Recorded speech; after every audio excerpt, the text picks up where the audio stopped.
Le prophète sallallahu alayhi wa sallam s'est retrouvé face à une armée portée par le diable pour en découdre, et la guerre a été déclarée. À mon sens, c'est la plus grande bataille faite par les musulmans, parce que cette bataille a failli mettre fin à l'islam. C'était censé être une simple interception, un convoi, quelques hommes. Mais ce jour-là, l'histoire a changé à jamais, car ce n'était pas seulement 313 hommes contre 1000 soldats. C'était une promesse divine contre l'arrogance humaine. Et pour la première fois, les anges sont descendus pour combattre sur terre. 13 années de persécution. Les croyants ont fui la Mecque, laissant tout derrière eux.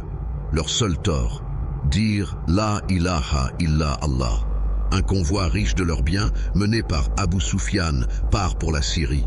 Le prophète, paix et salut sur lui, décide de l'intercepter, non pas pour faire la guerre, mais pour reprendre ce qui leur avait été volé. Abu Sufyan comprend le piège. Il change de route et envoie un messager à la Mecque. Enragés, les Quraysh rassemblent une armée de 1000 hommes. Ils veulent tuer le prophète, en finir avec l'islam, à jamais. Mais Allah a un autre plan. Le diable lui-même, Shaitan, prend l'apparence de Suraka ibn Malik. Il rassure Quraysh, allez-y, personne n'osera vous attaquer. Il jure de les protéger et marche à leur côté. Le prophète apprend que l'armée ennemie approche. Il réunit ses compagnons et dit, le convoi a fui, mais une armée vient à notre rencontre. Que faisons-nous? Abu Bakr se lève. Ô messager d'Allah, nous sommes avec toi. Puis Oumar, puis Al-Miqdad, va où Allah t'a ordonné. Nous combattrons à tes côtés jusqu'au dernier souffle. Puis Saad ibn Mu'ad, chef des Médinois, par Allah, si tu plonges dans la mer, on y plongera avec toi. Cette nuit-là, il pleut. Les musulmans dorment sur une hauteur ferme. Les Quraysh, eux, pataugent dans la boue. Le prophète prie, les mains levées, les larmes coulant sur ses joues. Ô Allah, si ce petit groupe est détruit, tu ne seras plus adoré sur cette terre. 3 champions de Quraysh avancent, Utba, Shayba, Al-Walid. Le prophète appelle Hamza, Ali et Ubaïda. Le sang coule, la poussière s'élève, et les ennemis tombent. Le moral des musulmans monte, la bataille commence. Le prophète revient vers ses hommes et annonce « Allah vous a envoyé des anges pour vous aider ».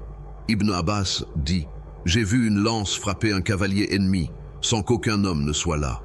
Une voix a crié « Izum ». C'était un ange. Même Shaitan, qui les accompagnait, s'enfuit en hurlant « Je vois ce que vous ne voyez pas ». 70 ennemis tués. Parmi eux, Abu Jahl, Umayya, ceux qui avaient torturé les musulmans. 14 compagnons tombés en martyrs. Et Allah révèle « Walaqad nasarakumullahu bi Badr wa antum adhilla ». Allah vous a donné la victoire à Badr alors que vous étiez en infériorité. Surat Al-Imran 3123. Cette bataille nous rappelle une vérité. La victoire ne vient ni des armes, ni du nombre, mais d'Allah seul. Tant que nous sommes avec lui, il est avec nous.